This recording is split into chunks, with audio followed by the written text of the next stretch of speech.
Well, good morning, everybody. Welcome back to another weather discussion. Thank you all so much for tuning in. Once again, I am going to be out on the road as of today. So as the time you're watching this video, I am likely driving.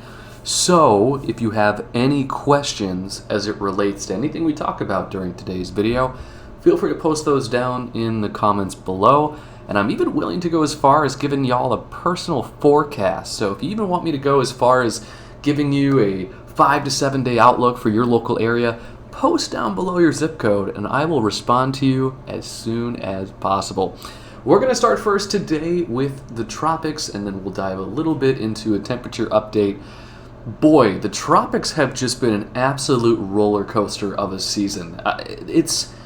Think about it. We started out by having Hurricane Beryl as a Category 5 near the Lesser Antilles and Grenada's. And that was back in July. And ever since then, we've been relatively quiet because of the Saharan dust season. But then, right now, as we enter September, what is peak hurricane season, we still have not had a hurricane since Ernesto. So it is still rather quiet, although I will say, if we're taking a look here at our infrared satellite, you can certainly see an uptick in activity across what is the Gulf of Mexico and the Gulf shoreline with this continuation of convection off the coast of Galveston in Houston. And then we also have a relatively open wave of convection out just to the south of the Yucatan. Both of the areas that are circled here in pink have been denoted by the National Hurricane Center as a slight chance of tropical development over the next several days.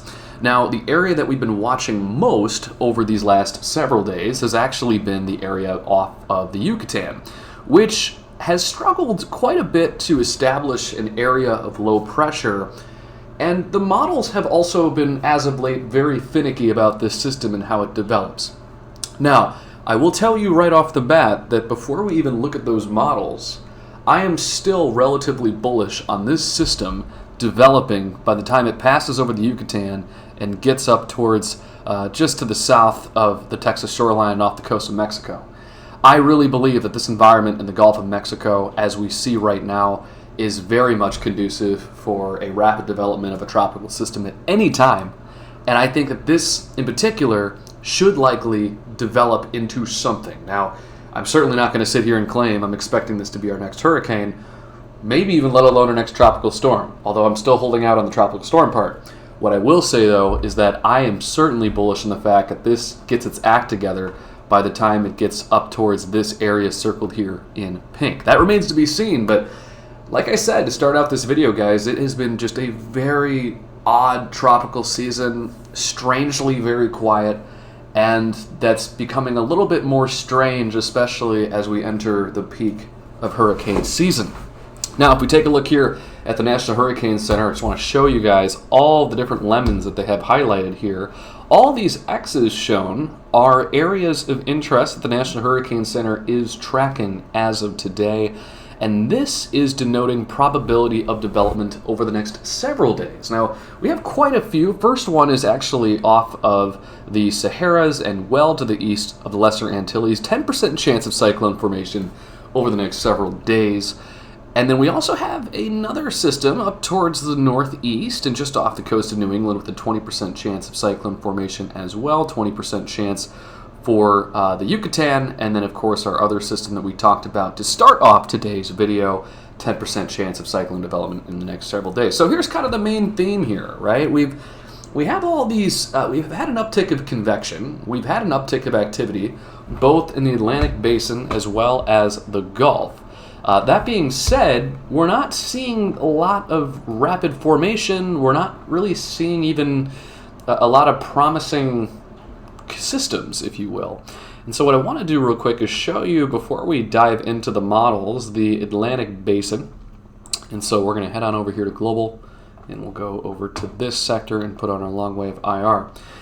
So here's what's been going on and I want to show you the big picture here, right? I started out by talking about the Gulf and talking about the Caribbean, but I want to show you the whole picture here by encompassing both the eastern as well as the western Atlantic.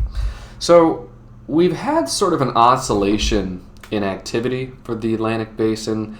In some cases over the last couple of weeks, we've seen some what looked to be promising convection, and then it sort of fades out like this. I mean, what we're seeing here is certainly an uptake of activity, but we also have to look at the quality of the convection. And all the colors you see here are denoting essentially cloud top temperature. The darker the colors, the deeper the convection. And so right now in the Atlantic Basin, we do have a amalgam of convection, but unlike what we've seen over the last few to several days, it doesn't look as promising. It's very shallow convection, not very healthy, to say the least. Not certainly like what we're seeing off towards the Bay of Campeche and towards the Panama Canal. This is certainly a contrast to that. So the Atlantic Basin over these last few weeks, the essential theme that I want to drive home to all of you is that we've had just this oscillation of activity. We've had some periods where it's sort of spiked a bit with waves coming off the Saharas, and then it looks promising. And then we have days like this where, yes, the coverage is good, but the convection is not as deep, right? So it's very shallow. Meanwhile, though, again, the Gulf as well as the Yucatan is a sharp contrast to that, because we do see quite a bit of deep convection out just off the coast of the Gulf. And then, like I mentioned, out towards the Eastern Pacific and even towards the Panama Canal, we're seeing a much different story. The Atlantic Basin, while it has been quiet, the Pacific has been very active, and we've seen a lot of our tropical activity over the last month and a half, 2 months, being a lot of fish storms that are really just pushing off of the Eastern Pacific and moving out towards Hawaii.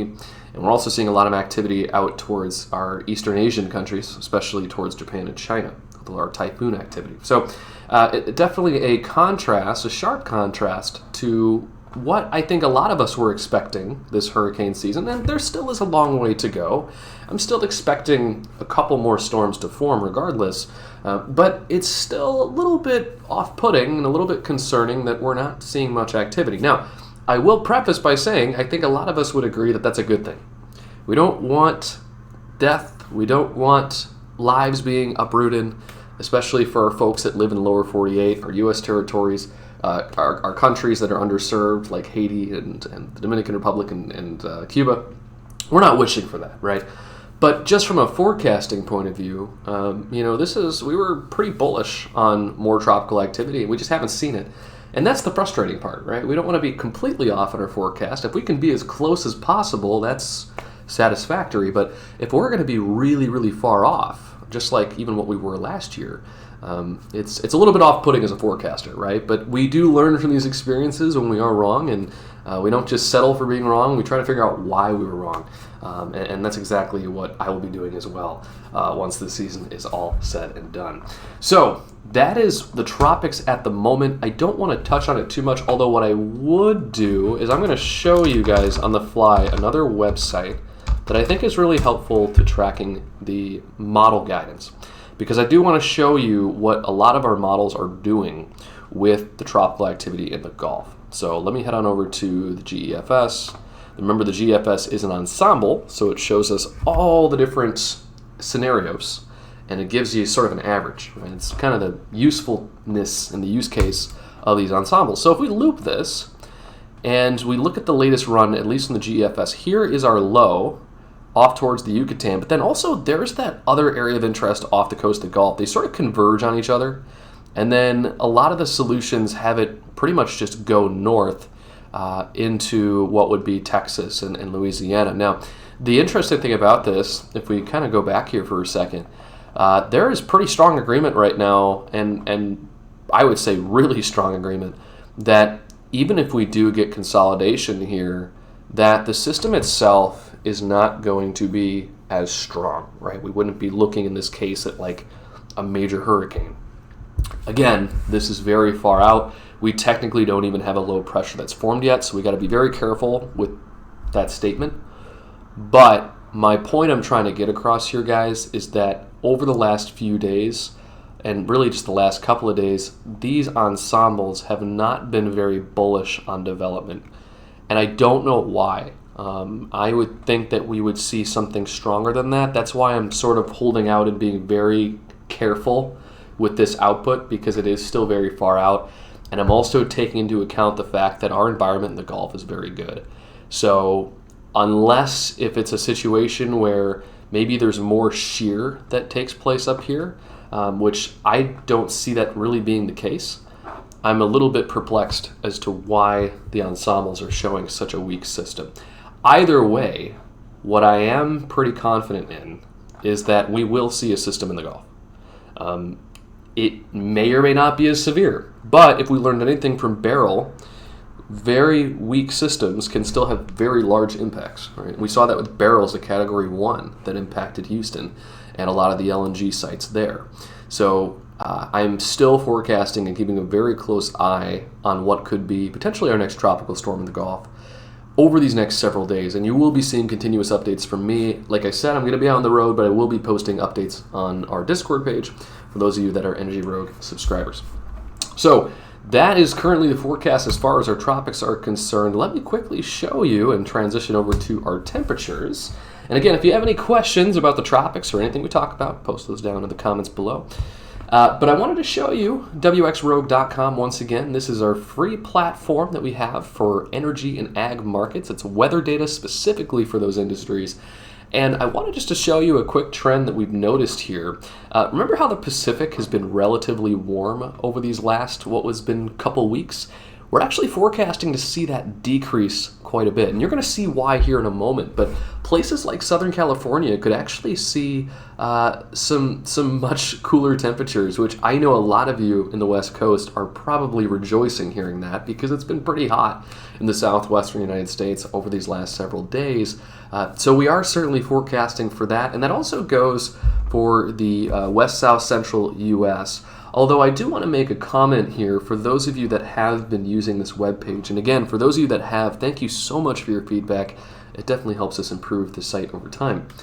You will notice here that every single region has shown a decrease in cooling degree days on the final day of the run. This is incorrect. And as a matter of fact, I actually looked at this under the hood because a lot of this, of course, is derived through Python. And the final day, what was happening was it wasn't calculating the entire day. And because it wasn't calculating the entire day in terms of calculating out this value, it was not taking into account that full day. So imagine only taking the temperature, for example, between, say, 3 in the morning and 1 o'clock in the afternoon. Well, that doesn't tell you the whole story, right? You need to have essentially... when it comes down to cooling degree days, you got to have the hottest point, you got to have the lowest point in order to truly calculate that value. So what was happening was it's only taking half a day, and because of that, it's significantly dropping the cooling degree days. So if you're using this website, do not, and sort of I would disregard the last day in the run. All of the other values on this chart are in good order. They are being calculated correctly. Even for the heating degree days as well. That being said, we do have a patch that has already been completed to address this issue, as well as add a couple more editorial changes to the website, so be on the lookout for that. That will be our first patch of wxrogue.com. And as I mentioned, we're also coming out with a premium service that is going to be subscription-based, and you will have a lot more access to even more data than what is shown on the freemium version, and also premium content as well, including weather discussions and discussions with experts actually in the nat gas energy space. So you're going to want to stay tuned for that. We're actively working on it. I know I keep teasing you guys with it, but I promise you we are very close to having a product complete here within the coming weeks, if not the next month or so. All right, with that being said, let's dive into those temperatures a little bit deeper here. And I just want to show you the temperature anomalies over the next several days, and I'll click over that now. Let me see if I can get my stuff together this morning and see if I can find it. Lower dynamics, 10 meter wind. Oh, it's thermodynamics, my bad. Temperature anomaly. Excuse me, there we go. So, GFS certainly is, and all of our models, I should say, are picking up on this low pressure that is currently out towards Ontario and the upper Great Lakes. That's going to bring with it a little bit of a backdoor cold front, bring those temperatures down for the central United States. Could see temperatures nearly 10 degrees below normal. But don't let that fool you. Like I said in our previous videos and type discussions, this is only temporary, as you see here. You'll see that here in just a moment. But meanwhile, at least through the rest of this week and into the weekend, we see well above normal temperatures for the Pacific Northwest. And that's really the warmest part of the country here as we round out the rest of this week. But then watch what happens when we get to early next week, right? So what a huge change this is. We go from essentially well below normal temperatures back to well above normal temperatures for the lower Great Lakes as well as the upper Midwest. Meanwhile, places like the West Coast, as we talked about, are below normal. Now, the reason for that is because for the first time in a while, we're actually going to see a trough that digs down across Southern California, and that may actually bring some rainfall with it too, some earlier than usual precipitation for this part of the country. And as it does so, it's going to bring an area of low pressure down from the poles, and it's going to bring with it some of those cooler temperatures. But as it does so, it's also going to be ejecting some of that Pacific air with it. So that's why we're seeing those well above normal temperatures once again for the central United States and the Northeast as we get into the middle of next week.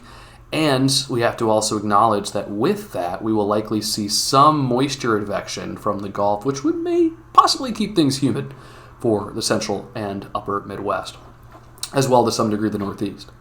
So certainly we're seeing a lot of oscillation with our temperature changes here, but of course as we go through the rest of next week, GFS is pretty bullish on those warmer temperatures. This blue that you see here, by the way, towards the end of the run, that would denote that tropical system that we're monitoring. So in case you're wondering, that spinning blue that that's showing up on the map, that is denoting a potential tropical system that would make its way up towards the Gulf and the Midwest. But of course, there's a lot of runway left with that forecast, so we'll keep a close eye on it and continue to update everybody accordingly on the tropics, especially with what's going on in the Atlantic Basin and the Gulf. If you have not subscribed already to the channel, feel free to do so. 50% of you that are watching this video right now have not subscribed.